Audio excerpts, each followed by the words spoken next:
smoking too, sipping and roasting. Yeah, that's what we do. Set 'em up, knock 'em down, make that cherry glow. Whiskey and cigars, the gentleman's cologne. Cheers, y'all.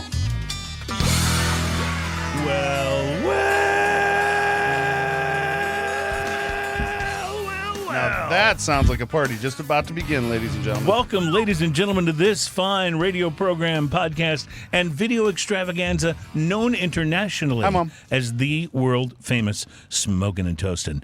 We are glad to be here for show number 391, but more than that, we're glad you're here. Thanks for coming aboard. We appreciate it. This is a show all about craft beer, fine spirits, and hand-rolled cigars, and today... And sometimes a beverage of mystery, which is none of those things. Yeah.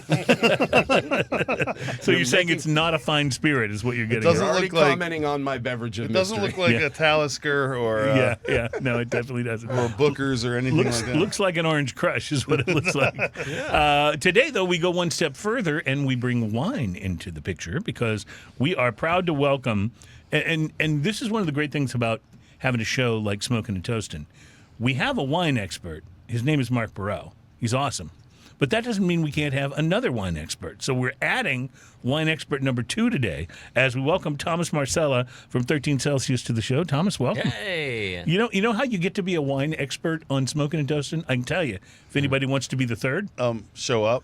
with wine. No, with wine. Yeah. Oh, sure. Yeah, I brought 3 bottles. Is that Also, sufficient? also yeah. you have to know marginally more than we do. Yeah, that's which right. is a pretty low bar. When at it the comes moment. to wine, it's definitely not hard. But I understand you are familiar with our other wine expert, Mr. Yes, Mark Burrell. yes, yeah, he's been coming to 13 for years. Yeah? Definitely. It's been a while since I've seen him, but no, super smart fellow, smarter than I. Like, dare I say? We have to see if you have the same effect on me that Mark does, because I have, sort of a general price range if I'm going to buy a bottle of wine with dinner, right? Out with my wife for, date night, having a nice dinner, buying a bottle of wine.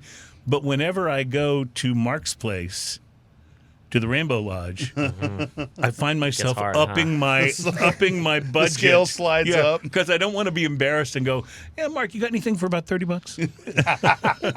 It's the second $30 a cheapest glass? wine Yes. Yeah, rule. right. Don't get the cheapest wine, get the second That's cheapest right. wine. Second cheapest. That works. Yeah. Well, then you're frugal. You're not cheap. That's right. Yes. That's right. Yeah. Exactly. I mentioned before the show, how you can tell if you're cheap is if most of the shoes you own initially came with that little plastic thing that tied them, that connected them together. So, all right. Well, we are glad you're here, Thomas. We're excited about the wine, and we'll have you tell us a little more about 13 Celsius and what it's all about when you Is we that how you have. say? Is it 13 degrees Celsius? They're just 13? Just 13 Celsius. Yeah. Or just 13, or just Celsius? Probably just, if any of those, just 13. Just 13. Okay. Well, people knows around town it's 13. all right, Yeah. so we'll get into that a little bit as we go. We have a whole lot of stuff to talk about on the program today. In addition to trying the wines, Ian has brought some whiskey. What you got over there, buddy? Oh, I got the Larceny Kentucky Straight Bourbon Whiskey, the barrel proof. I wonder. I've always wondered about naming your spirit after a crime.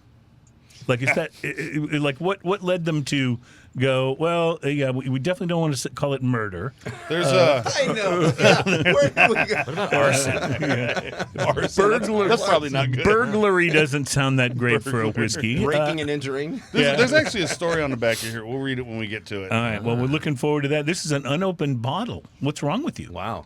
I didn't Feeling have okay? time to follow OSHA compliance and make sure it was all cleared, and then the neck was cleared. There might be some spills. We'll All see right. what Well, happens. we There will might be, even be a foil cut on my finger. we will be living on the edge and on then today's and then program. I'll be hitting up HR. Yeah, that's good. That's what we need. We want to welcome a couple of new affiliates to the family here for Smokin' and Toastin'. 93.5 FM and AM 930 KAFF in Flagstaff, Arizona. Hello, now Arizona. carrying the program. Yeah, and Flagstaff. That's just a cool town. That's name checked in the song Route 66, Yeah. right? So that's cool. I mean, Flagstaff. I drove through Flagstaff when I was making a journey west once, and was a cool place. That's pretty I awesome. dug it, I haven't so. been there before. And then we also want to welcome Seaville, which is 107.5 FM and 1260 AM WCVV in Charlottesville, Virginia. Welcome to the Hello, Virginia. Smoking and Toasting family, and we're glad you guys are here, and we hope you're ready to drink, or at least talk about drinking and smoking, and because that's what we do. We should have just called this show Vices. Really concise. There. What is that? Yeah. What is that Doobie Brothers album title? All My Vices Are Now Habits. Yeah. I like that. That's a good thing. So we're excited about trying the wines. We'll get to those as we go. We will also be bringing you, a couple of our, one of our long-standing features on the program is the segment we call Drinking News. And we like to give you early in the show, because that doesn't happen until the second hour. So we like to give you early in the show a little teaser headline to just sort of keep you until Drinking News happens. That's the hook, right? The hook, right. So Like, today's... when the news is like later on, Right. water is too much bad. Yeah, water. Is it killing your children? Yeah, that's film at 11. Our Drinking News teaser headline for today, not quite that, sensational, but okay. No, but I'm going to add drama with the ukulele. Okay. My shoes feel kind of squishy. And you'll just have to wait to find out what that's all about. And then, of course, we will have our Smoking and Toast and Drinking Fact as well. We've been doing these for about the last couple of months, and we will until I run out of drinking facts. So the teaser for today's Drinking Fact, you would never guess what some people are afraid of. Some people. Some people. Is it clowns? Well, that's what I'm afraid of. But see, I've always said this. I wish I had a more original phobia, because lots of people are afraid of clowns. Like, I wish I was afraid of something like really unusual, like, piñatas or something, But no, just clowns. Just clowns.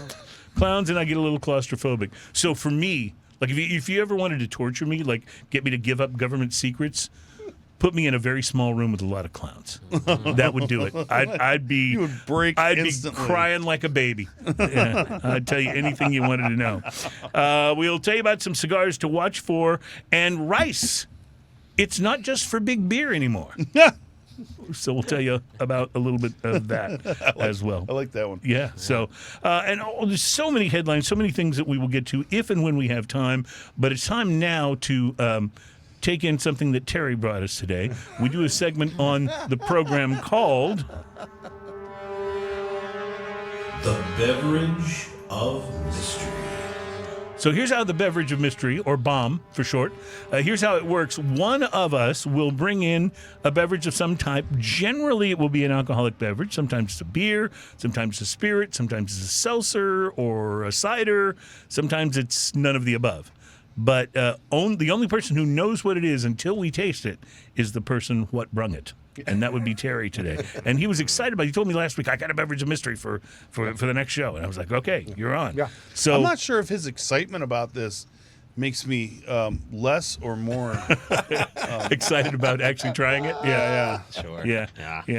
I'm still learning. His excitement may be that he's malording us in his own special way, and that we're sometimes the beverage of mystery is good. A lot of times we're not crazy about it. It just it depends. doesn't smell bad.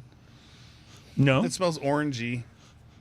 It's like tang. Yeah. A little tangy. Yeah. Is there a Tang hard seltzer? There's a Sunny D seltzer, Is Really? there really? and it's fucking good. Oh man. It's really good. All right, time mark that for Adam to edit.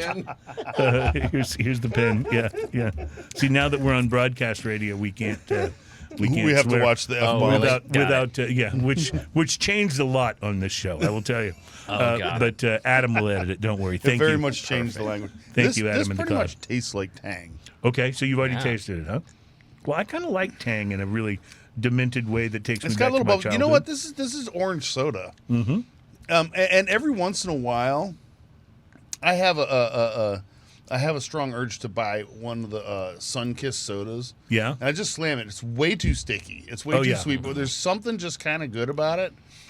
Terry, This is very much like that. is this Sunny D hard seltzer? It is not. Okay. But you know what? You're not far off. I don't hate it. It's too sweet, but I like the flavor.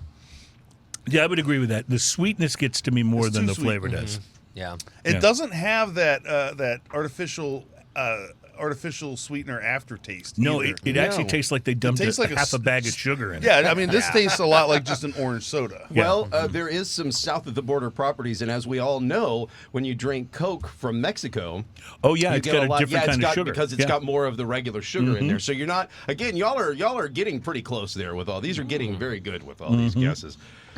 All right, y'all ready let's to go see? ahead and go So for the we big have to reveal. ask the question: Is that a beverage of mystery in your pocket, or are you just happy to see us? Wow. So it's Cantarillos Oh, by yes. Jarritos. Jarritos. It's like It's a Jarritos. It's Jarritos. So It's it's a just Mandarin hard soda. Get out of here. Yeah, so it is. It's just orange. It's just orange. You know. Now, for those of orange you, Jarritos. yeah, Jarritos. for those of you who live, Which again is the orange soda. Like it's fine. It's Yeah. just way too Yeah. sticky. It's You just- slam one, then you don't need one for like another. for those of you who live north of the Texas Panhandle, the Jarritos is you can find them everywhere here. The I Mexican like soda, buying yeah. the 12-pack of just mixed flavors. Oh, yeah. they're so good. This yeah. might be have the like 12 best flavors. hard soda that I've had.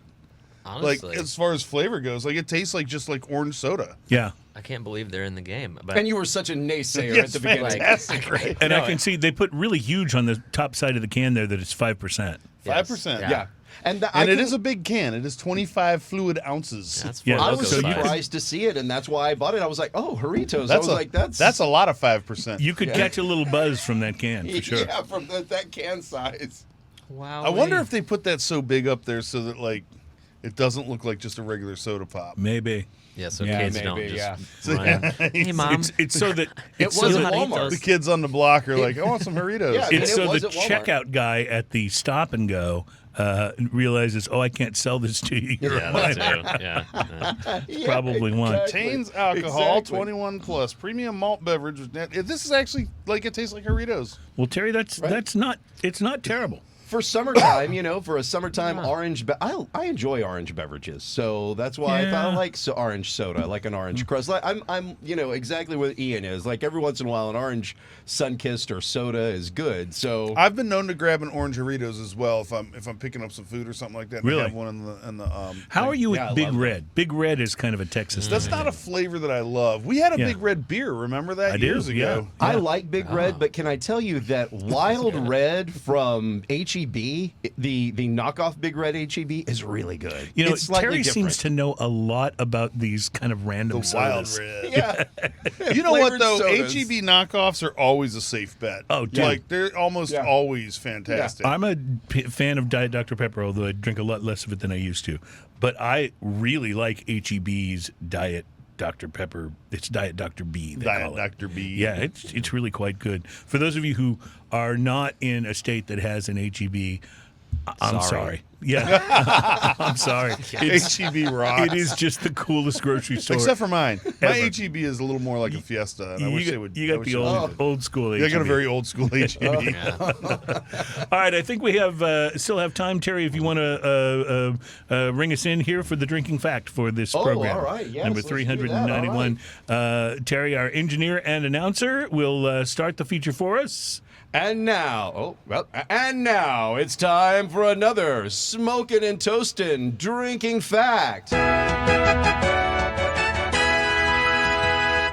And remember, for effect, we play the fanfare again at the Yes, end at of the the end, drinking Yes, fact. and Okay. also don't forget a little echo. on I that. didn't put it up enough. I needed more now. You want to try it again? Do we have time? And now it's time for another smoking and toasting drinking fact. Yeah, that makes us happy. I know you just wanted to hear the Yeah, fanfare. all due respect to you, I just wanted to hear that fanfare again. Scientists have confirmed Scientists even. that there is a medically diagnosed fear of wine What? known as oenophobia.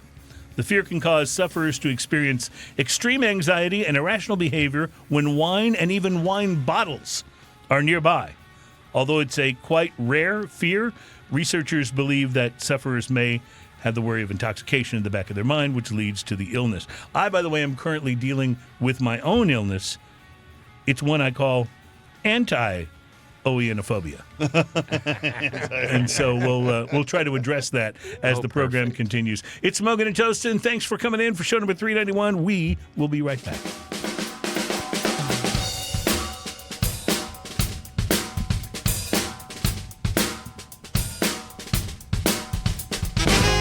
Welcome back. It's Smoking and Toasting. Our show is all about craft beer, fine spirits, hand-rolled cigars, and today, wine, which we'll be getting to in just a little bit. And special welcome, of course, to our Smoking and Toasting wine expert number 2, Mr. Thomas Marsala. He is from an establishment here in our hometown of Houston, Texas, called 13 Celsius, known for some pretty impressive wines. Yeah, they also some great like we always get the charcuterie board there. Mm-hmm. The food, the appetizers, the desserts are unbelievable there. Yeah, good stuff.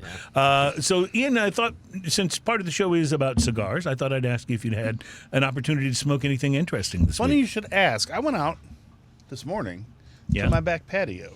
The back patio club. The back patio, yes. I brought a cigar from inside because there are no cigars on my back patio. That's probably good. Although it's not because they would dry out, because our humidity has been 70-something% recently. Yeah, you don't really need an outdoor humidor. Sure. Just a box with cigars in it. Leave them out and they'd be fine. The weather says it's going to be like 89, but feel like 105 because there of you go. humidity today. Yeah. Because of humidity. So I had a cigar in there that I've been wanting to try for a little while. It was a Blackwork Studio Rorschach. Oh. Now this is a small mini Lancero, 5x38 is the size on it, with an Ecuadorian Habano wrapper and a Nicaraguan binder and filler.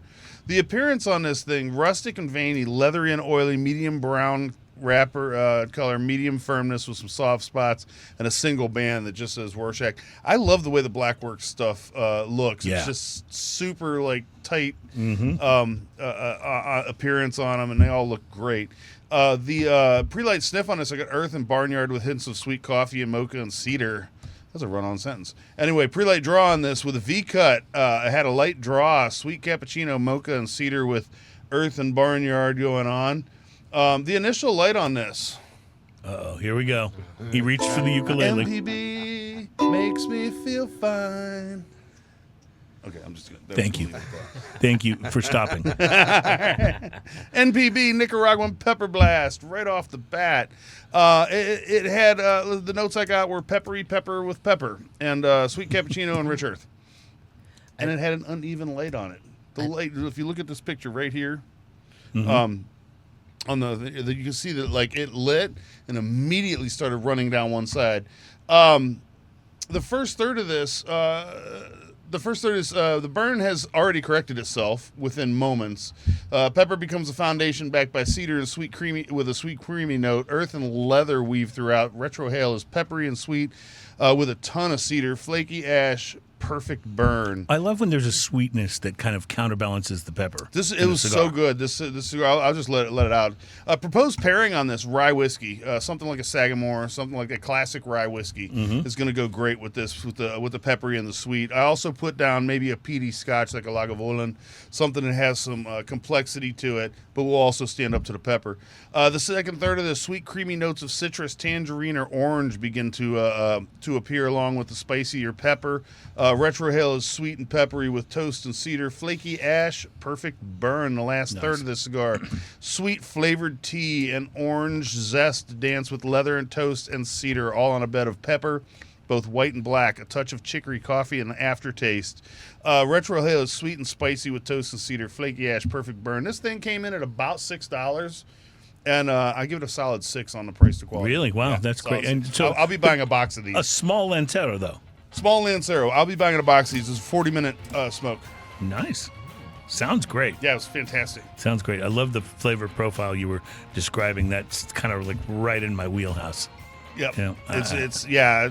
And we'll explain the price to quality coming up in just a moment. All right, fair enough. We'll also be back to start sampling some wine, and I'll tell you about my cigar from this week. It's Smoking and Toasting. Our show is all about craft beer, fine spirits, and hand-rolled cigars, and we will be back.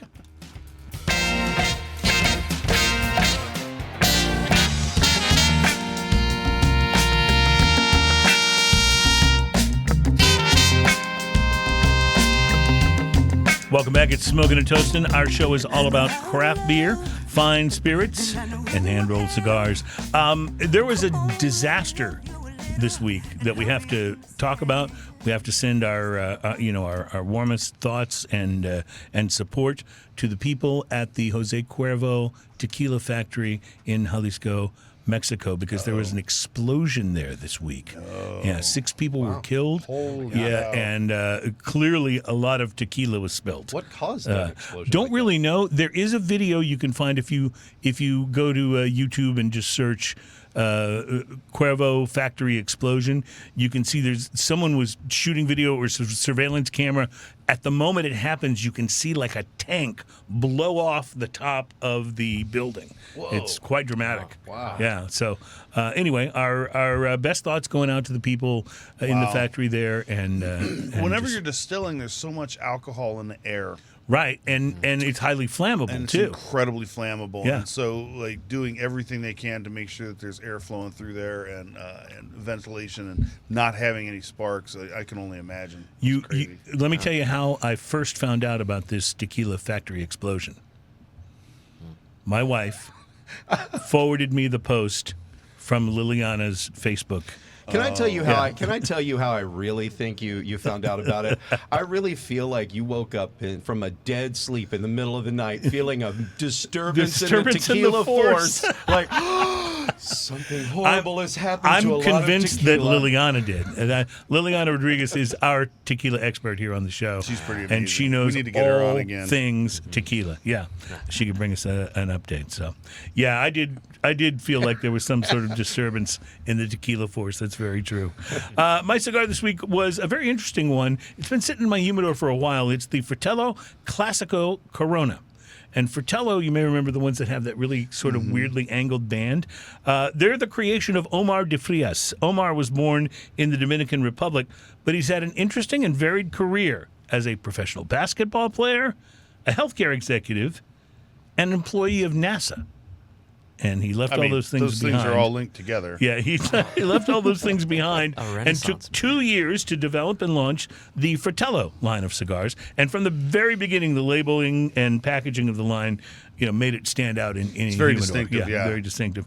My Corona size was fairly small, 5.5 inches long with a 46 ring gauge. Nice looking little guy, chocolate brown wrapper without many seams. The Fratello Classico Corona uses a Nicaraguan Habano wrapper, an Ecuadorian Sumatra binder, and filler from Nicaragua and Peru. It was blended and rolled in Nicaragua. The pre-light sniff gave me lots of earthy goodness. Hold on, let me get this straight. So the cigar you smoked this week has nothing to do with AJ Fernandez. Believe it or not. Can we go ahead and write that down somewhere? I searched for a connection, but I couldn't find one. Who are you and what have you done with the real cruise? Pre-light sniff gave me lots of earthy goodness and a coffee bean note. The cold draw added citrus zest to those flavors. I used a punch and lit the cigar and was immediately hit by not so much a Nicaraguan pepper blast, but a distinct swarm of pepper notes to the top side of my tongue. So I'm going to call it a Nicaraguan pepper swarm. Oh, nice. Yeah. First third gave me a woody foundation with pepper and lemon zest kind of swirling on top of it. Hints of coffee and cream played in and out of the flavor fest.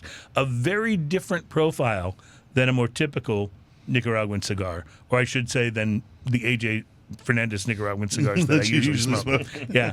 Excellent construction so far. Great burn line and only a slightly crooked ash that still held on very nicely.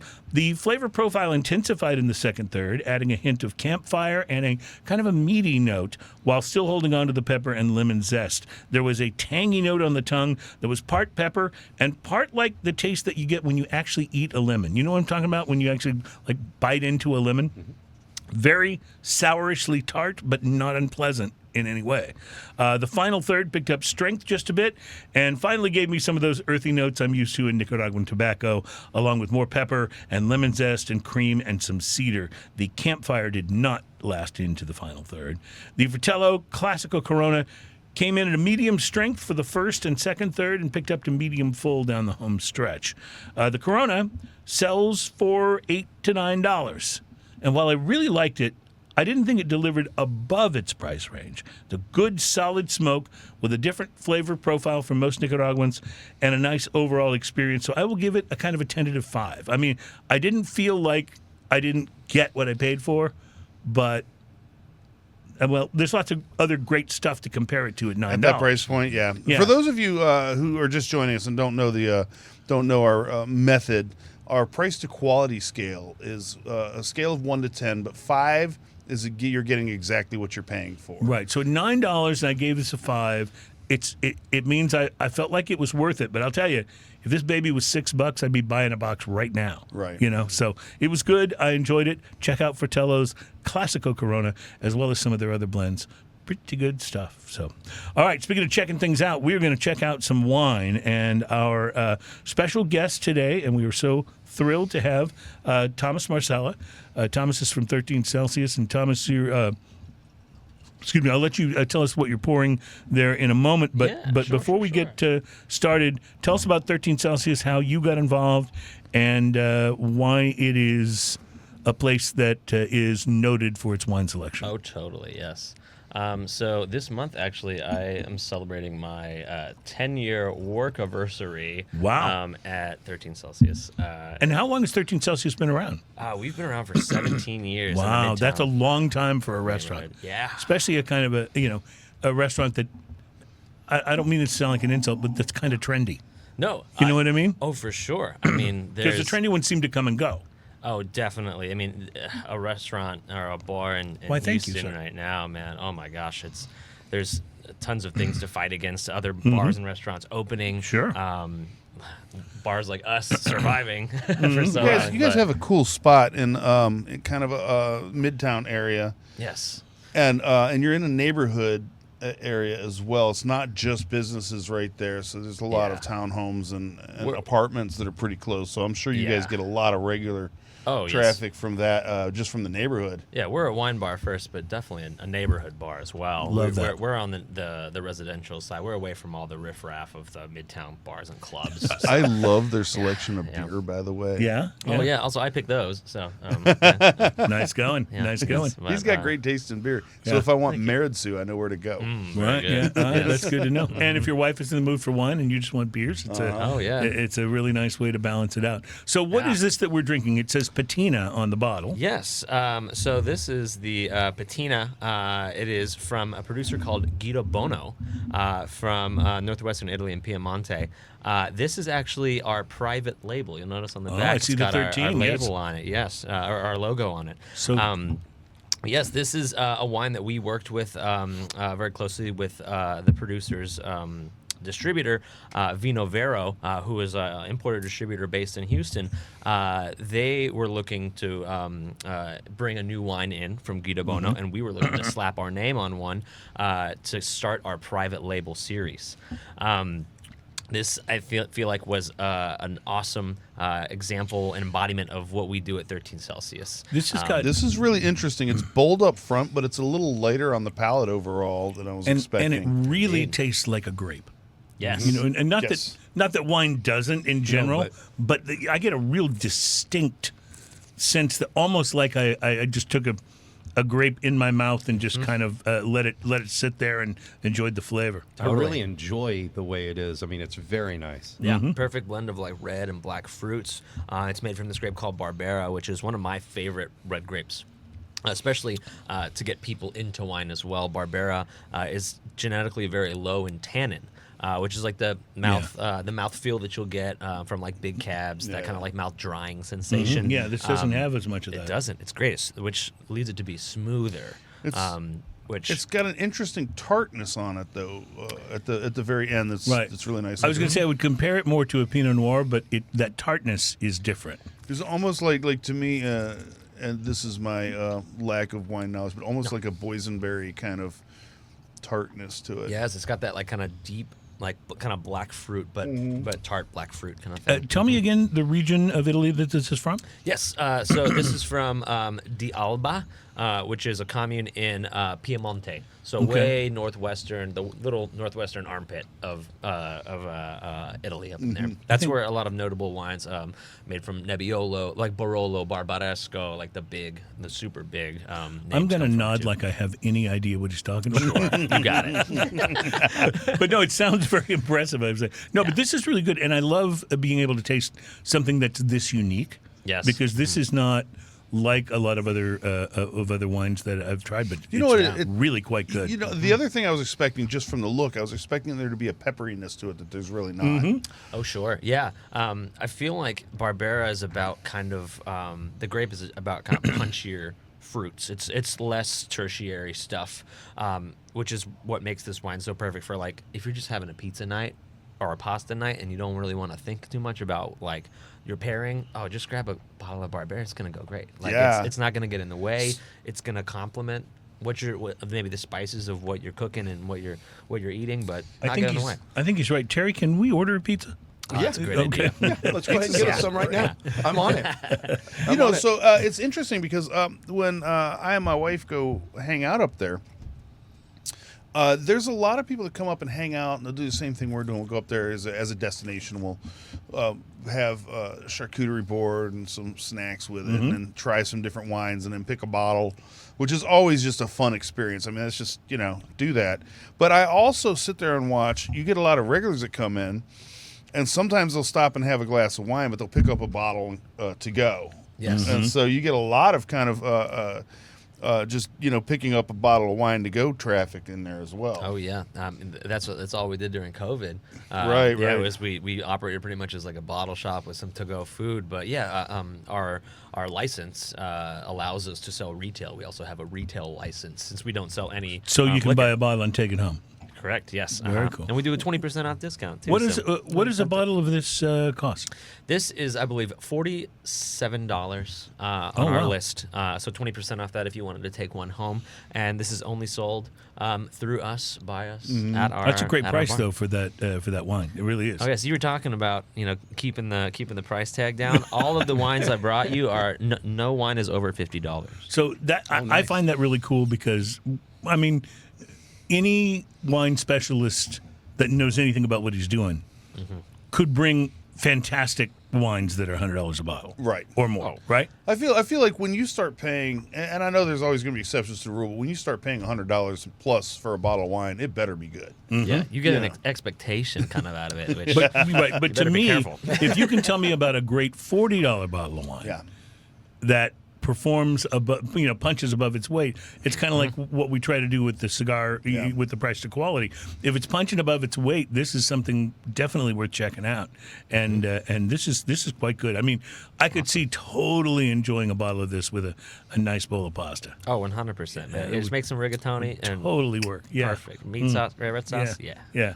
Or as they call it on The Sopranos, the gravy. The gravy. The gravy is what makes it good. Well, this is fantastic. I absolutely love it.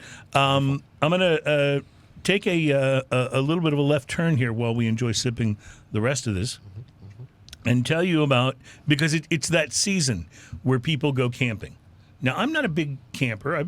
I've camped in my life. I was in the Boy Scouts. We I feel like your idea fires of and camping camp. has something to do with a hotel room. My idea of Glamping. roughing it is if there's no room service after midnight. That's my idea of roughing it. Yeah, but if you're a fan of camping and you're a fan of whiskey, you probably enjoy sitting around a campfire, sipping a little of the good stuff. Have right? done this. So Food and Wine has come up with a list. You got to love lists, right? They've come up with a list of the best whiskeys to sip around a campfire. So I thought I'd read this list to you, and you can chime in and tell me what you think. Number one, and look, I'm not going to argue with this selection, whether it's a campfire or whether you're, like sitting at home watching the animated Batman series. This is just a fantastic whiskey. It's Eagle Rare. Oh yeah. Yeah, it goes with Yeah. everything. Yeah, It it's really fantastic. does. If you want to pair a cigar with a whiskey, pick a cigar and have Eagle Rare. Yeah. It just works that well. So so I can see I where it thought- would totally work around a campfire. I have had cigar malt sitting around a campfire. Oh, I bet that's good. It's real good. Now, here's one I haven't had, but it sounds like it would work really well around a campfire. It's Warbringer Mesquite Smoked Bourbon. I've seen that. I haven't tried that. Yeah. So that's something you might want to check out. St. George Spirits Baller Single Malt. Have you had the baller? No, I'm not. I wish I was a baller. Oh, you took it right out of my mouth. Pancho was a little bit taller. Yeah, well, sometimes you got to do what you got to do. Burnside Oregon Oaked Rye. Have you heard of this? I'm not familiar with this one at all.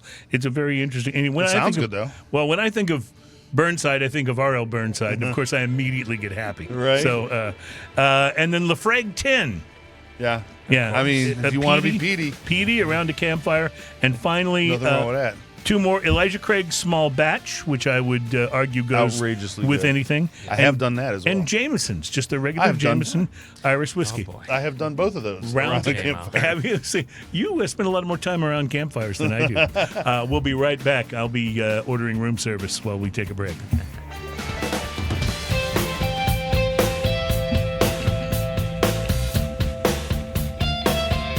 Welcome back, my friends. This is Smokin' and Toastin'. It is a production of RFC Media and Sweet Radio. My name is Cruz. My co-host is Ian Barry. That guy's crazy. Terry Michaels is on the wheels of steel, and Adam in the Sky, our producer, who takes out all the times when we drop the F-bomb. So thank you. Our guest this week, and we are thrilled to have him, is Thomas Marsala from 13 Celsius. He's brought wine. That's why we're thrilled to have him. And he's also really good. He has a personality, too. He's also really But, good at talking about wine, so we like that as well. Some cigars to watch for. In case you missed it last year, Dominican cigar maker Quesada Cigars released a limited-size edition of its Casa Magna Liga F brand, the blend, rather. It's a box-pressed Toro, was limited exclusively to members of the Tobacconist Association of America, and now you can find these cigars almost anywhere and check them out. Customer demand caused them to release them widely. And so you can go and look for them at any tobacconist. It is already shipped to retailers. It's the Casa Magna Liga F Toro box pressed with a sun-grown Ecuadorian Corojo wrapper, a Dominican binder, and a filler blend of Nicaraguan and Dominican tobacco. It comes in 10-count boxes. Suggested retail is $11.70. Now, this one's a little more expensive, but it's not one of those $150 babies. The H. Upmann 180th anniversary cigar is on its way to retailers now, just a bit behind schedule. This year marks H. Upmann's 180th birthday as a company. And the anniversary cigars are, they were initially slated for a June release. Shipments of new cigars started leaving the company's warehouse earlier this week. They come in one size.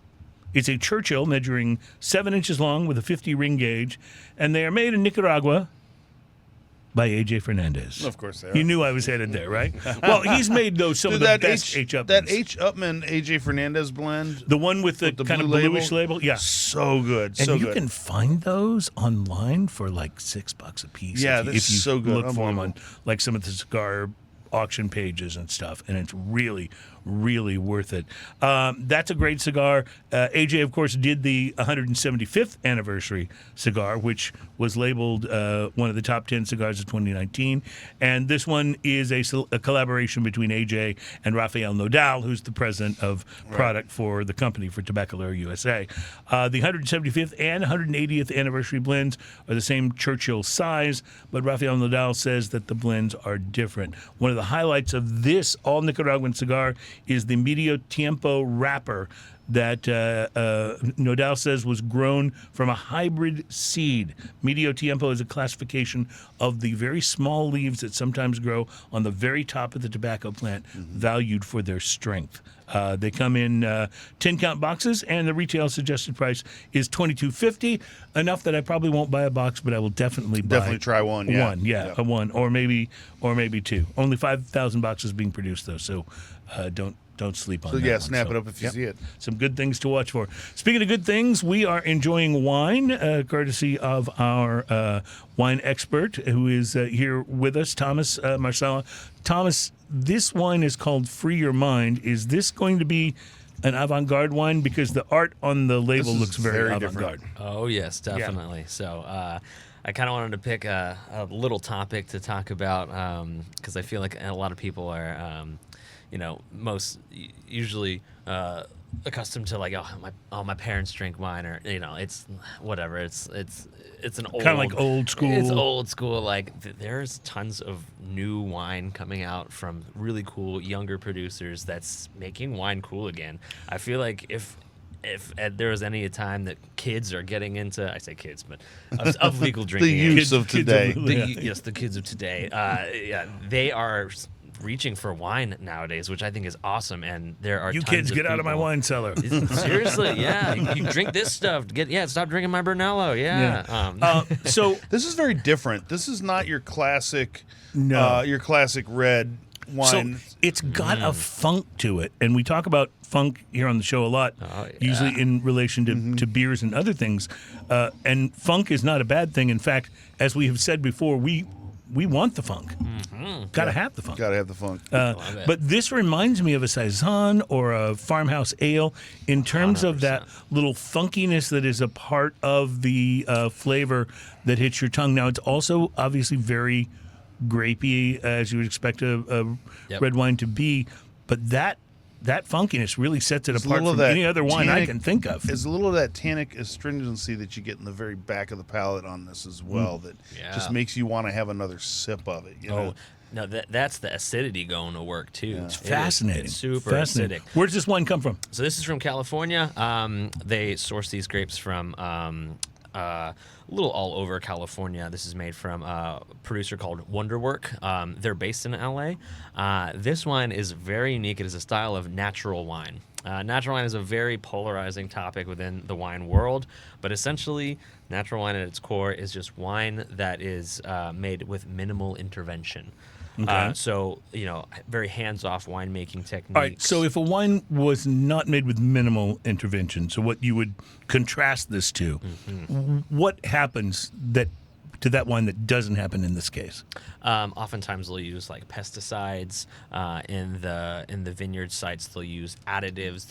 They'll add a bunch of sulfites. They'll add sugars. They'll add all kinds of additives to correct and change the DNA of the grapes. And you're talking about wines that we sort You're of talking know and about love, before right? they make the wine. Oh, You're yeah. talking about the grapes themselves when you're talking about all those things.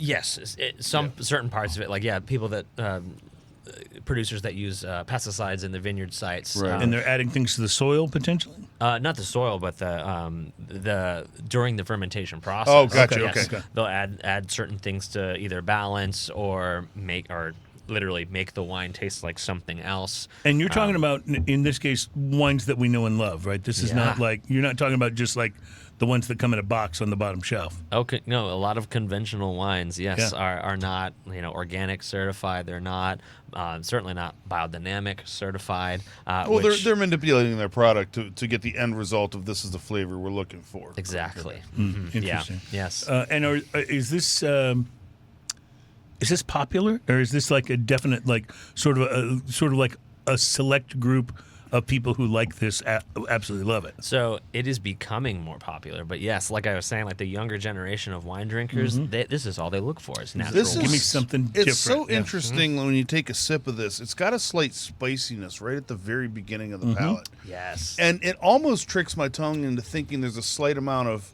carbonation to it. Mm-hmm. Like, Right. So yes, if I can explain, But it's not there. this is 50% Carignan, a red grape, and 50% Riesling, a white grape. Oh, okay, because I've had Rieslings before. That's a totally different thing. Yeah. But now that you say that, you can sort of taste it. Yeah, I was gonna say, I can maybe taste where that, a little yeah. of the funkiness comes from is from the combination of those two things. sure. I absolutely love this right on the very tip of the tongue. It's just so interesting. This is not your father's red wine. No, it is not. And this Carignan is actually carbonically macerated, which is just a fancy term for saying they pump a bunch of CO2 in this tank to macerate the grapes. So yes, I am getting a little bit of that. Yes, That's you are. crazy. Okay. And good job picking that out, sir. That's so impressed. interesting. I'm proud of you guys. If you have ever uttered the phrase "you kids get off my lawn," this might not be the wine for you. But if you're a little younger and looking for something different, and I assume you guys have this cost of a bottle. We sure do. I believe it's 44. There you on go. the list. Yeah. Love it. All right, we're going to take a break. We will be back with hour 2 of the show. dances on the tip Drinking of my news tongue. is right around the corner, and I am so thrilled that I have something to enjoy during the break. We'll be right back at Smoking a Toast.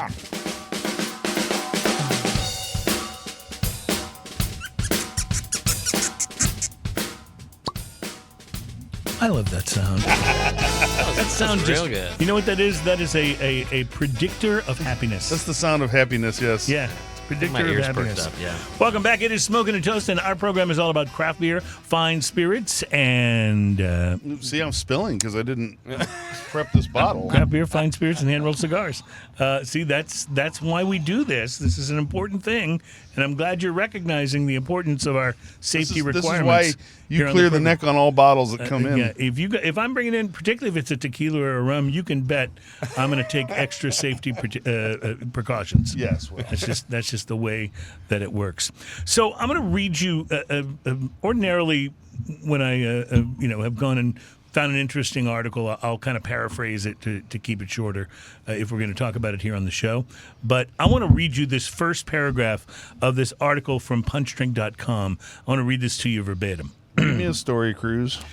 12 years ago, Stone Brewing co-founder Greg Cook produced a relentless 4-minute compilation of different brewers espousing the tenets of craft beer called I Am a Craft Brewer. Now, I haven't seen this. I've seen the Stone Brewing documentary, which I haven't found watched on that. I Amazon need to Prime, do which that. is really good. Anyway, goes on to say, it's the kind of cheesy, dated video that was at the time a rallying cry for an exciting industry sticking it to big beer. Stick it to the man. Alongside ideals like integrity, tradition, and style, the brewers specify they are superior to macro beer because of one omission. I don't use rice in my beer. Well, things have changed a lot in the craft brewing industry. Rice, throughout craft beer's earlier decades, was an adjunct associated almost exclusively with Budweiser and Coors. A low-cost shortcut to producing as light of a beer as possible. The rice yields fermentable sugars for yeast to entirely convert without residual sugars hanging around and creates a crisp, dry beer. But a lot has changed But in the now last 12 years. people are making rice beer That's on right. purpose. They're doing it like as a Rice is style. no longer synonymous with subpar brewing or watered-down flavor, just as the article says, craft beer is no longer David to the big beer's Goliath. It seems like everybody has settled down a little bit from the from the early halcyon days of the craft scene and demonizing big beer, although we still like to do it here on the show. Oh, yeah. Demonizing big beer. But as far as rice beer, equal parts. I mean, we don't have to actually demonize it. It's evil. Yeah. Okay. There you go. Yeah. Equal parts is a brewery here in the Greater Houston Yes. area that makes a really good rice beer. Oh yeah. And it proudly says that on the label. It's a Equal Parts rice also American makes lager. one of the best lagers that exists. Yeah, and this rice beer is a lager as well. So I think you're going to start to see more and more of this. And to me, criticisms of big beer aside, if you're using rice because you're just trying to stretch things and you're not concerned about flavor, that's one thing.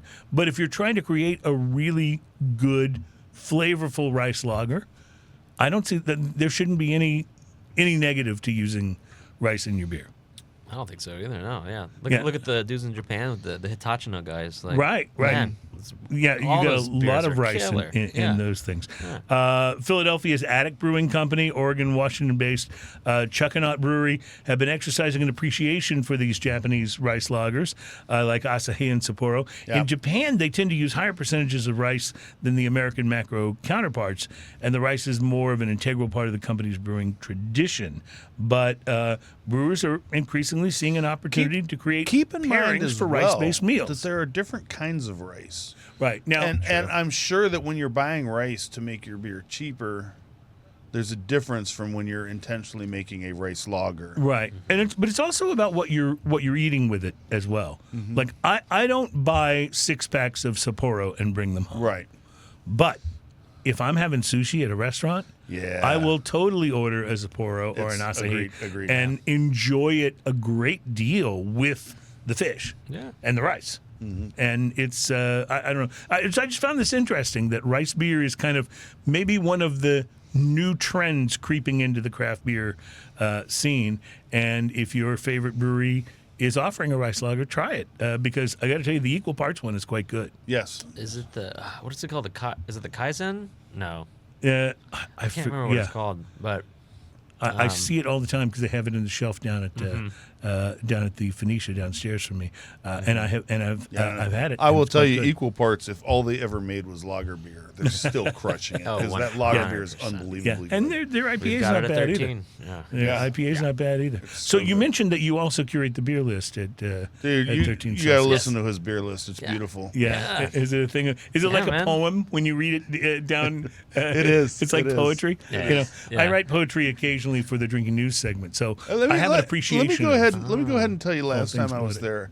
there, we talked back and forth about whether I was going to have the Duvel first or the Meridsu first, and we decided Duvel because it's a little bit lighter than Meridsu. Okay, well there you Yeah, go.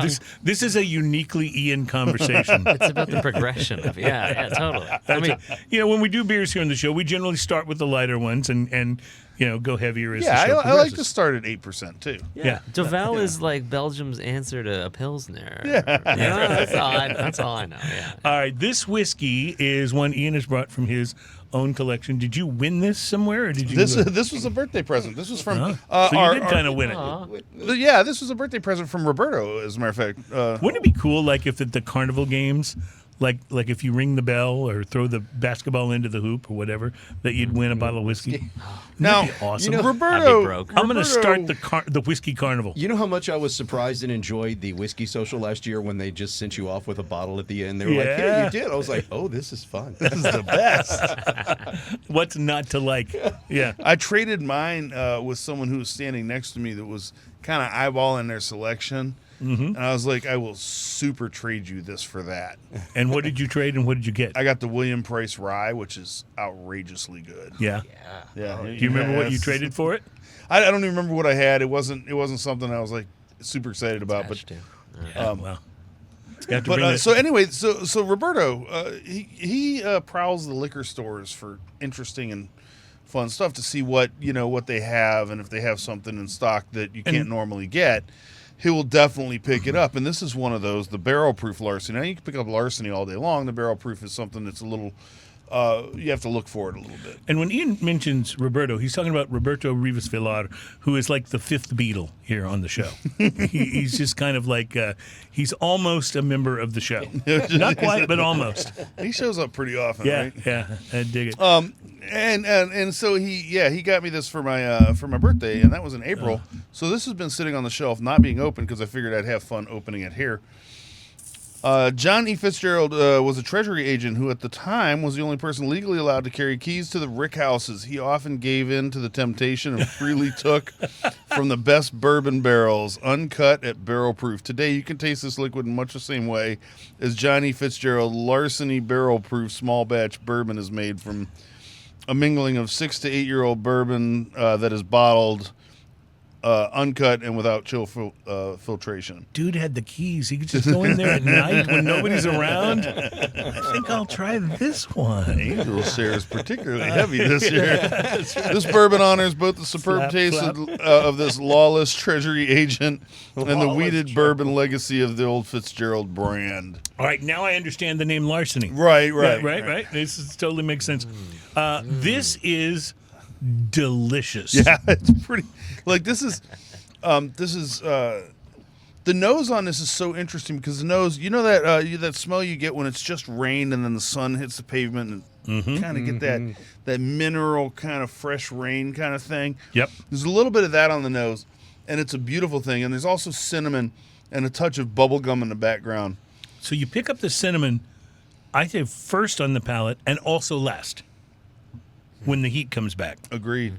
That whiskey hug is like hugging that one ant that you have that just hugs you so tight and you're like, okay, auntie, it's all right. So, and then on the retro hail, it is like, what was that cinnamon gum, Big Red or whatever? Not Big Red. What was the super cinnamon? Yeah, kinda that was gum? Big Red. Was it Big It Red? was Big Red, yeah. Like as you retro hail, you get so much of that cinnamon with just a bubblegum kiss on the back of it. It's absolutely wonderful. I'm telling you, that's pretty darn good. It's almost a little like spun sugar, like cotton candy-ish kind of thing going on So too. Yeah. I have noticed though that once the heat comes and goes, once the whiskey hug It's has- hot. It lets you know. Yeah. Oh, yeah. Once the whiskey hug has done its thing, it kind of settles and leaves this bubblegum on your palate. Like that's kind of the last. I was saying it was cinnamon, but it really isn't. The last thing it leaves you with is that bubblegum, that sort of flaky, bubblegum like comes in the baseball card package vibe. Well, it's no wonder it tastes so hot. It's coming in at 62.1% or 124. Holy moly. 0.2 proof. It is, yes, this is very flammable. So this is a large. I was wondering if I was just, not cut out for this anymore, or if it was really hot. And I was like, no, it's real hot. So this is larceny barrel proof. If someone's looking for this, what are they looking for? I don't know how much it costs. I would guess probably. But what are they looking for exactly? Larceny barrel proof? Yeah, larceny barrel proof. You can find larceny all day long in most places, actually, and it's a smaller brand, but the barrel proof is a little, like I said, if you see it, grab it. It's really, really outrageously good, apparently. I'm guessing $70 at Total Wine. $70-ish? Yeah, that's what I was going to guess. And I'm guessing a lot more on the secondary market if it's something that I don't know that it's that quickly. hard to find, but yeah. So. I mean, it may be, pardon me, it may be something that's just seasonal and pops up once in a while as well. Well, if it pops up and you're in the area. By the way, where I've been seeing a lot of stores recently. I've been in a lot of stores that have their bottles of Blanton's and their bottles of E.H. Taylor and stuff proudly displayed on the shelves at secondary prices. Shame on you people. Yeah. You know what? I wouldn't even mind paying 10-15% over. Wouldn't even think twice about it. Right. But secondary prices, shame on you. Hey, man. I'm not going to be part of that. I agree with this. I've also noticed there's a huge trend towards everybody doing their own barrel picks. Like everybody. You got your little corner rundown, liquor mart, and they've done a barrel pick with, Yeah, but wouldn't you say that would be probably because the people that are making the whiskey, that sounds to me like the new thing to sell. They send someone out and they're like, "Hey, look, this guarantees we sell a whole barrel. Here you go." Maybe and just you're right. they're out there. I feel like they're out marketing. there pushing But I it more. also see now there are very popular liquor stores that are big enough and move enough inventory to where that makes sense. Well, but I also see like the little neighborhood stores, like you see outside town. We got a little neighborhood liquor store called Zips and Dillon Liquors. I see those a lot, like out in the country and stuff like that. But those are actually chains, and there's a lot of them. So they're tiny little neighborhood liquor stores. So they got buying power. But there's a lot of them. See, if you're a distillery, that's a lot of barrels you can sell. Yeah. So when you have, when I pass, going out to Montgomery for band rehearsal, and I pass 4 or 5 or 6 of them, then the barrel pick makes a little more sense when you're in this tiny little liquor store. And you're like, you guys have a barrel pick? Well, I will just say I've yet to taste a Specs barrel pick that wasn't outstanding. Oh, so yeah, whoever's Specs doing their picking there at Specs, they got it going on. Do you guys have any barrel picks up at 13? Oh, no. I mean, You should think about it. The closest we get is this. Yeah. bad Oh, boy, so but you're doing it on the wines. Oh, you guys don't have liquor, do you? Correct, yeah. That's right. Yeah. All right, we got to take a break. We'll be right back. Drinking news right around the corner. This is Smoking and Toast.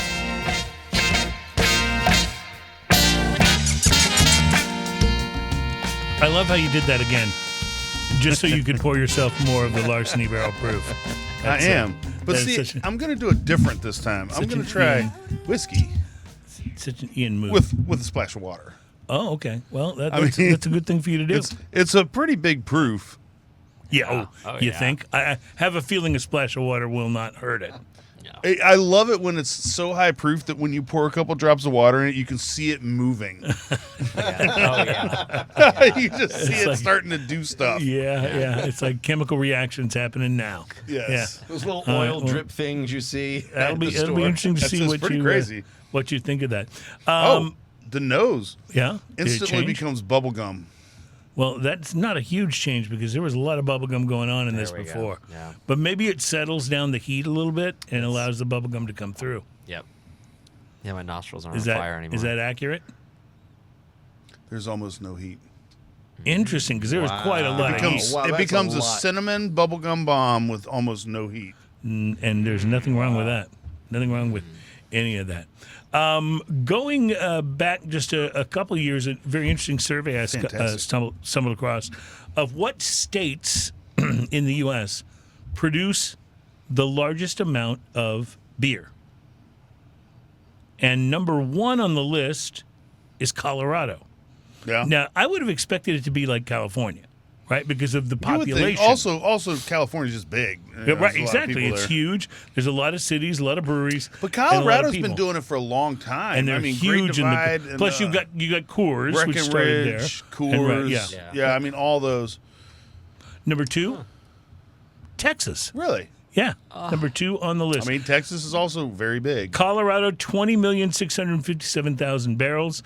Texas, 19,274,000 barrels. Wow. We beat out the Midwest too. Yeah. Wow, I expected somewhere over there to be. Well, representing the Midwest, Ohio comes in at There we number go. 3 Yeah. with 17,503,000 barrels. And at number 4, this one surprised me a little bit. Virginia. This is a small state, and they are out there cranking out 14,271,000 barrels. That's a lot of beer in a small state. Yeah. California came in 4th with 14,139 barrels. And I know, a couple years ago, I spent a month in California, and I definitely contributed to that number. Right, I'm a little surprised with as great of the of breweries they have in Michigan. That Michigan's not one of those. Right. And you would think that just because of the winter and stuff, people are hunkering down. I mean, they literally have nothing better to do than make beer. Sure. Where do Americans drink? I mean, much love to Michigan, by the way. Where do Americans drink the most beer inside breweries? So most beer consumed inside breweries. We'll start at the bottom with New York at number 5. Florida is number 4. Colorado number 3. Texas number 2. Thought we could do it. And California gets number 1 in this one. That's where people drink the most beer inside. There's a brewery. probably a law about drinking beer anywhere else in California That's too. right. That Kinda like means smoking. like you can only be in a brewery for 15 minutes. And you have to drink all the beer you want at that point, Yeah. Which states have the or most you can get arrested. the most in your breweries own per backyard. 100,000 people? So this is a ratio now. The most breweries per 100,000 people. Number 5. Pennsylvania's got to be in that one. Number 5 is New Hampshire. Really? Yeah. Okay. Yeah, that makes sense. I spent some time in New Hampshire. That doesn't surprise me at all. Alaska is 4th. Now, part of this is because there's not that many people. The population's low. Right. But there's 100,000 plenty of breweries. Maine comes in 3rd. And another state that doesn't have a whole lot of people in it, Montana, comes in 2nd. 6.60 breweries per 100,000 people. And finally, number 1, Vermont. And, having lived in Boston, I spent considerable time in New Hampshire and Vermont. Great breweries in both of those states, but not a lot of people. I mean, they're small states, Yeah. but great breweries everywhere. So you guys in New England, you are fortunate how many great breweries you have that are just a drive away. Love the trend of the neighborhood brewery, though. I It's love the that best. trend. It's the best. All right, one trend we started and continue to foster here is the trend of bringing you drinking news on every episode of the program, and we will do that next. It's Smokin' and Toastin'.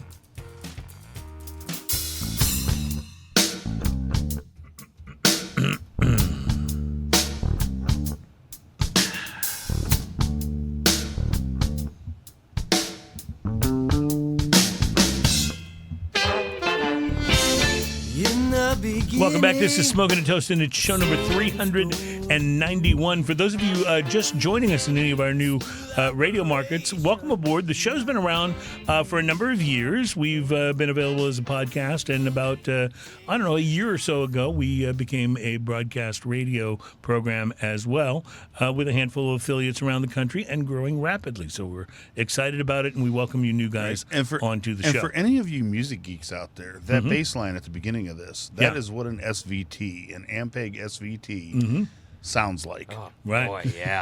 Legendary. And for any of you... And the guitar part, that's a Mesa. Yeah. And any of you guitar players who wondered why the guitar player was a little sharp on that, I don't know what to tell Nobody's listening to you. Chris. Nobody's perfect. We are on show number 391, so we've been doing this for a little while. You can find us on YouTube and all the regular podcast platforms if we're not on a broadcast station in your area. But we thank you for listening, however it is that you find us. Now, some time ago on this show, well over 150 shows ago, we began a new segment which somehow has become the most popular segment on the program. We don't understand it. We don't have any way to try and explain it. We just continue to do it because you seem to like it, because you have no taste. Ladies and gentlemen, it's time for Drinking News. Drinking news, drinking news. Now it's time for drinking news. A Florida man with one arm said he had a gator for a pet. When asked about his absent arm, he said, I had to take my gator to the vet. Drinking news, drinking news. Now it's time for drinking news. Cheers, all. Drinking News, as we have pointed out many times, but it bears repeating. Nice job, by the way. Nice job. It bears repeating that Drinking News is where we bring you a news story. It's actually in the news somewhere, not a parody story from The Onion or anything like that. It's an actual reported news story that is often, but not always, about drinking, but that is always best enjoyed if you've been I like drinking. Now, while we certainly spend time here on this show talking about what we believe are the wonderful and even life-affirming qualities of really good craft beer and excellent distilled spirits, and in today's show's case, wine, it is important to point out, on at least a semi-regular basis, that as when enjoying almost all things, balance and moderation are important factors to keep in mind. Now, without paying attention to your alcohol intake, and by failing to take just the basic cautions about how much and how fast you're drinking and how you're getting home, you could find yourself in one of any number of compromising situations. You could find yourself making what could only be described as really, really bad decisions. I mean, just ask Mel Gibson, who famously blamed an entire ethnic group for his woes when he was pulled over for drunk driving in 2006. I mean, that's not funny, but it's kind of funny. Or ask Paula Abdul, who became the single most entertaining thing on screen when she was half in the bag during almost every episode of her tenure as a judge on American Idol. Or ask actor Shia LaBeouf about any number of incidents, for that matter, including one in 2014 when photographers snapped him wasted off his ass and chasing an also drunk homeless man through Times Square in New York.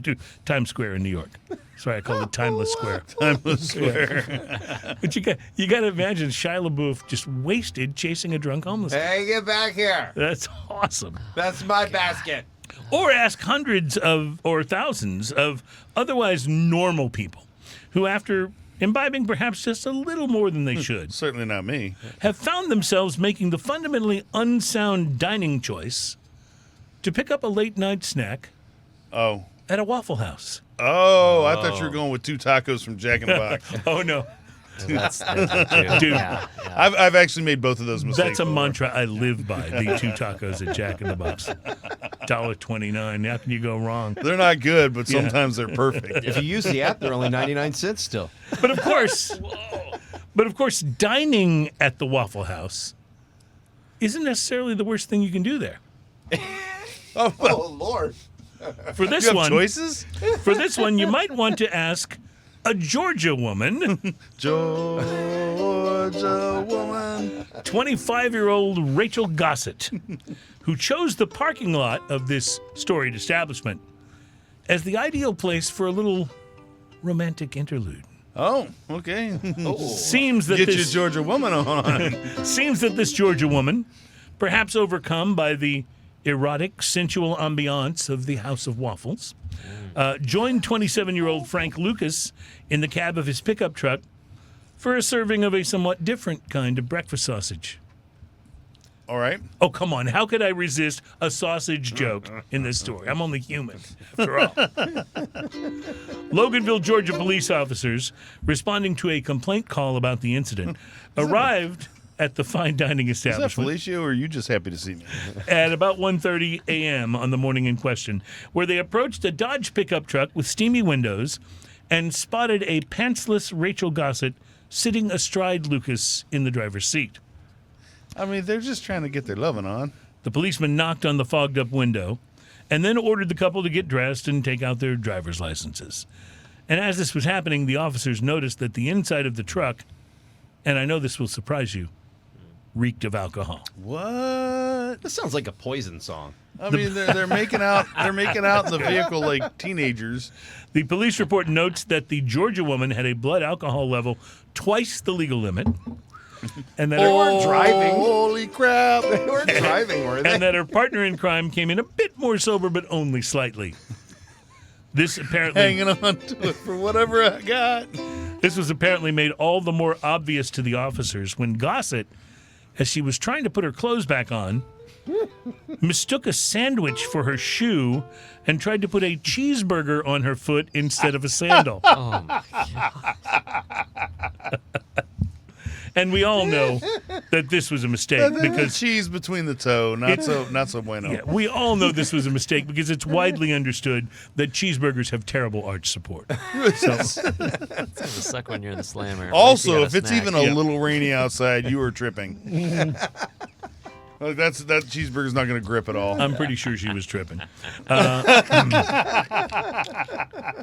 While it's true that some people find excitement by getting it on in strange and different locations, it's clear to us here at Drinking News that some places, should you be caught in the act, are obviously a little more embarrassing than others. Dodge truck cab.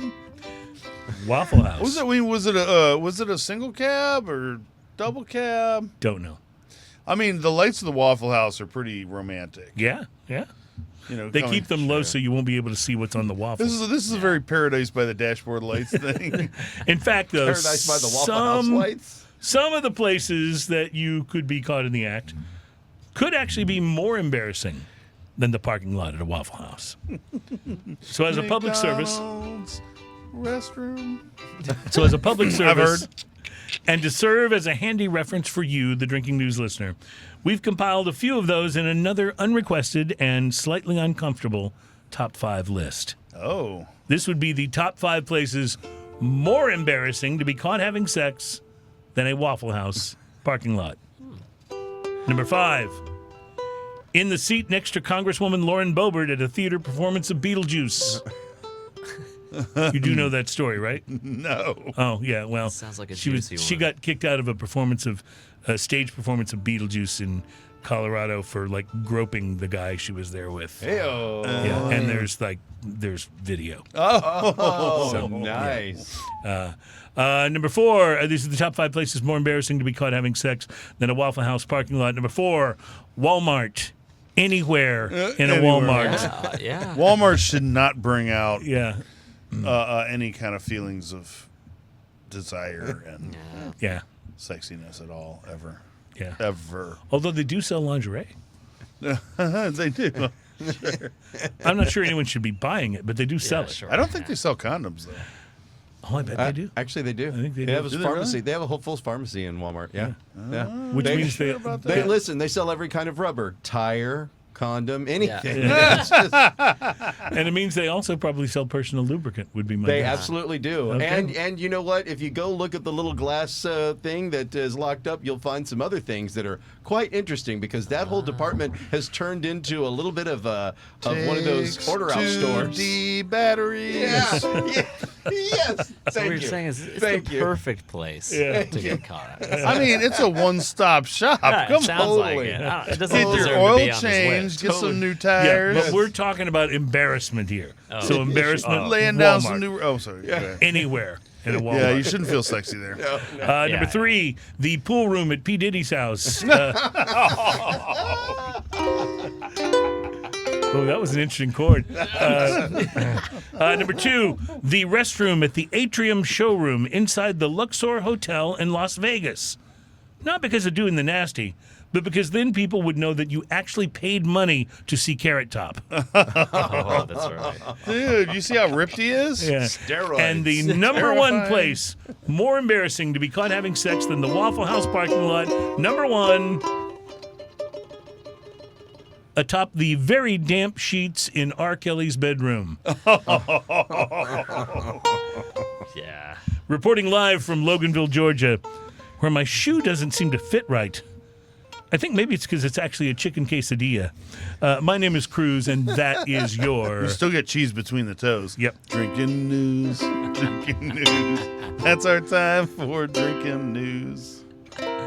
Cheers, y'all. My favorite part of the story is actually just her trying to put a cheeseburger on her foot like it's a shoe. Yeah, sure. Like, I've been drunk before, but never quite. Yeah, like a sandal, like trying to slip it in between. I mean, we've already had stories on Drinking News about a guy trying to use a taco from the drive-thru as his ID when the police Yeah, stopped. that's pretty amazing. So, yeah. Also, is Carrot Top still performing out there? Yes, Is it? he's still Wow. performing at the Luxor in Las Wow. Vegas at the Atrium Showroom. I know this because I looked it up when I was making the top 5 list. Wow, I didn't know. But you know what? To be fair, every time I see him in a movie or a TV show, he's always funny and, and he never takes himself seriously, ever at all. How could he? Have you seen his face? yeah. Dude. Seems like a cool enough guy. Yeah. Yes. Yeah. Well, yeah. He may be funny in the movies, but that's only because someone else wrote the material. That's all I'm trying to say. Yeah, but all I'm it's trying to nothing say. better than seeing a stage full of props. Yeah. Next, you're going to be telling me you liked Gallagher. Oh, you know what? One of my most exciting times was the time I passed Gallagher in the hallway and then turned around and was like, "Oh my God, you're Gallagher!" And I did have my picture taken with Gallagher. And he may or may not have said, "No, I'm his brother." No, Yeah, it was not. It was the actual one. It was the actual one, not Gallagher 2. It was Gallagher 1. And yes, I was at the perfect The age for rabbit Gallagher. hole we have gone down on this show. What is happening here? age. Yeah, it's just Right. unbelievable. Sledge. Oh, man. So let's talk I'm wine. gonna blame Thomas on this. He's let Yeah. us go down this hole. He hasn't brought us back Yeah. to anything. All right, Yeah, bring my it. bad. Bring us back with some wine. Yeah. What are we Whatever. trying to? What are we trying to sample here? Okay, all right. So Gallagher, really? I'm sorry. Go ahead. Yes. Go ahead. I'm sorry. So this is another really fun one that I brought from 13 as well. It's the Domaine de Deux Agnes, which is That's easy for you to say. I know, right? Barely. French is not my strong Got 2 suit. donkeys on the label. All Exactly. right, I just want to point out that in typical French fashion, what he said is "de deux on," and that is 1, 2, 3, 4, 5, 6, 7, 8 letters. Right? So you just basically ignore almost everything in the letters. They do on. Yeah, French You is say like the first half of a syllable, and that's it.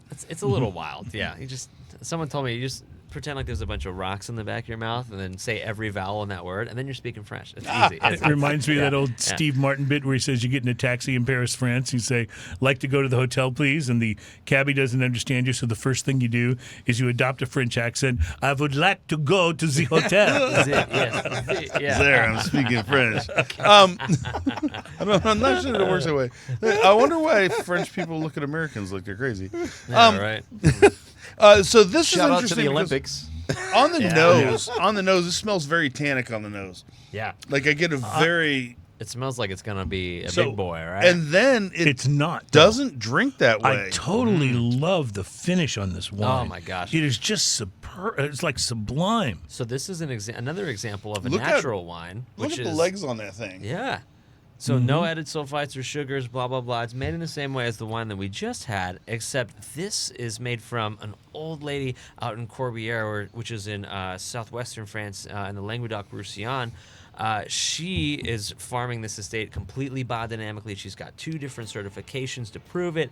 She is doing this just in the way that the only way she knows how. She's not doing it to be trendy. She's not doing it to attract the kids. It's more old school. This is her livelihood. All right. And these 2 donkeys, those work the fields. Those work the grapes. With. All right, Yeah. I have questions. We will ask them Delicious. when we come back. Oh, This is perfect. delicious. Yeah. It's smoking and toasting.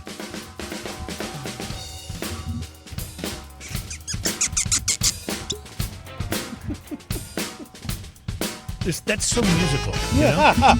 Welcome back. It is Smoking and Toasting. Our program is all about craft beer, fine spirits, and hand-rolled cigars. And in the case of today's show, wine. And I just want to say, this is this last wine. Tell me the name of it again. It's from Domaine des Deux Ans, which stands for basically domain of two donkeys, which is what you were mentioning on the label. There's two donkeys on the label. Yeah, there's two donkeys on the label. This is honestly one of my favorite wines ever. This is wonderful. It's just chewy. It just has the most full flavor, but it doesn't overwhelm you. It's almost as light as a Pinot Noir, but it's just got so much flavor. And this little French lady who's doing her thing, I mean, she's knocking it out of the park. This is amazing. There's 100%. Something on this. There's something about this wine. Like, there's a flavor that sticks about 3/4 of the way on the back of your tongue that just stays there after you swallow, and it's so good. And it just makes you there's almost like a little spiciness to it or a little fizz to it that just makes you want to and drink more of this. And we can get this at 13 Celsius. Is this an exclusive or? Yes, we've. I think I've got a handful of bottles of this left. We were rolling with this by the glass for our natural wine feature. I think that was in May. But I've got a few bottles of this left, and we can absolutely get more of this as well. But yeah, no, this was one of the wines that I got to pick out for that natural wine feature that we did in the month of May, and this was one of the most impressive wines that I've drank all year. It's spectacular. Yeah, it really is. I mean, it's just. And is this also in that 40-ish price range? It is on our list. I believe it's $48. It's not more than 50. And this is amazing. I love it. Yes. This is to me this is the kind of thing that would have me drink wine more often, because as much as I like wine, I have a tendency at my house, we kind of gravitate towards, beers or spirits or cocktails most of the time. And wine is more like what we do when we go, we're going to have this special type of dinner. Let's have a nice bottle of wine with it. This I would just open and drink while watching. This to me begs for an awesome salty meat and a blue cheese. You guys have a blue cheese at the restaurant. We do. That's so freaking good. It's so creamy and delicious, but there's a little crystalline kind of thing in there that kind of as you kind of taste it and absorb it on your tongue and let it melt on your tongue. There's almost a little crystalline kind of thing. Oh yes, that's the so blue, good. Blue d'Auvergne, really awesome style. I love what you're describing, but this is making my Jack in the Box taco on the way home sound less and less fulfilling all the time. You gotta go for a finer food, my man. Yeah. I may have to change up a little bit here. Yeah, no, I absolutely. This wine is everything that I love about natural wine. It's like I was saying to you earlier. This is exactly.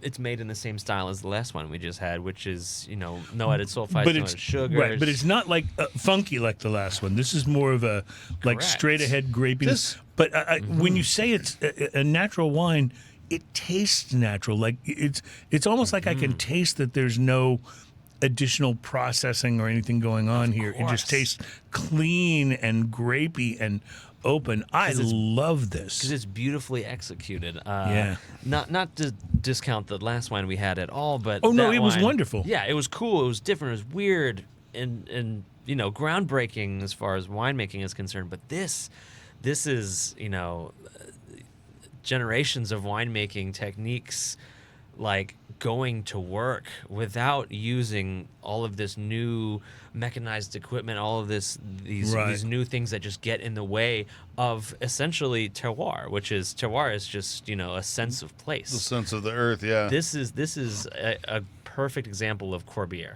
where this wine is from. I think it absolutely embodies everything it has to offer. Nothing gets in the way. Yeah, it's. Do we know this woman's name? Oh boy, I can't remember. This is so interesting. It has. I just wanted to salute her. Such a traditional feel to it overall, but 100%. The taste. I don't know how to describe. It almost has a fresh taste to it, but that's not the right word when you're describing wine. No, because fresh could like imply that it tastes really young. It's and not that's young. it. It's, Sure. Yeah. You're right. Well- It's interesting because it's a brighter, more open flavor. It's a little more inviting, but it's so good, and it's got a little bit of that tradition going in there, but it also has a little bit of something else that makes it interesting. I'll let you know too. These, so the winemaker is actually from Beaujolais, which they work with a little bit like lighter styles, like very fruity, fresh, and fruit forward styles. She moved all the way down to Corbière in the southwestern, so basically across France, just to work in these vineyards.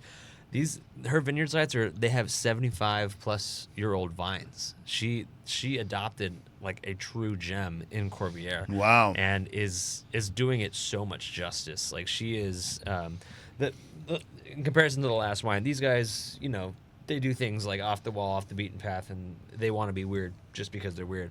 She actually went out and got like biodynamic certifications from Demeter and EcoCert, and is doing this in the most honest, like true way she can, which to me that's just the most beautiful part. She's not even from this region where she grows these grapes and makes this wine, But she's honoring it. But she's honoring it in the best way. The only way she knows how is to make it as pure and clean as possible. And did you say that there actually are 2 donkeys on the vineyard? Oh yeah, she's got 3 now actually. Ah. Yeah. And they help. So The third donkey's like, hey, what am I, chopped liver? I'm not on the bottle. Yeah, I hope she incorporates it in the new label, right?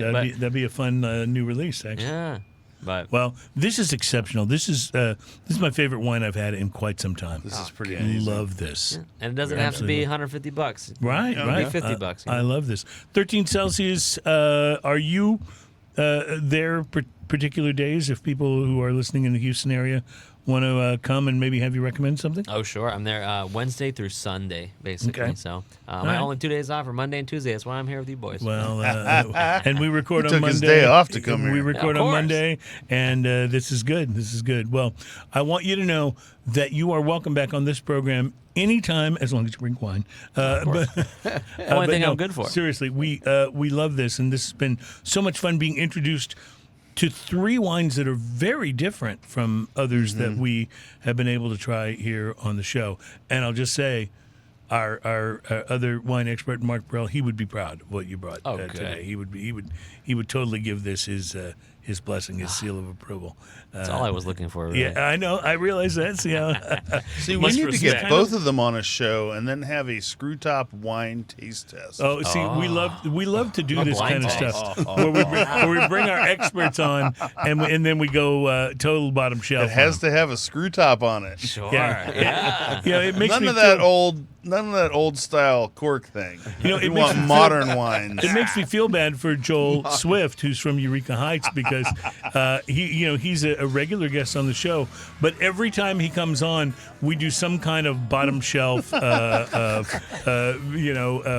blind taste test thing that's only tasting. I mean, are like- buzzballs that- really bottom shelf? that reminds kind me- of their own thing. Yeah, no, buzzballs are really bottom shelf. Yeah. I can answer that question for you in the affirmative. That reminds me of when the Muppets, Steve Martin, his line in the Muppets was, "Would you like to?" They opened the wine. Would you like to sniff the bottle cap?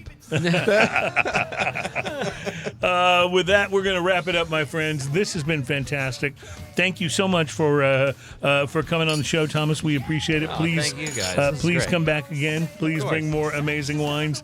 And to our friends out there, we appreciate you very much, and we'll see you here for show number 392 1 week from today. Have a great one, my friends, and cheers, Cheers, y'all. y'all. Cheers. Chin chin.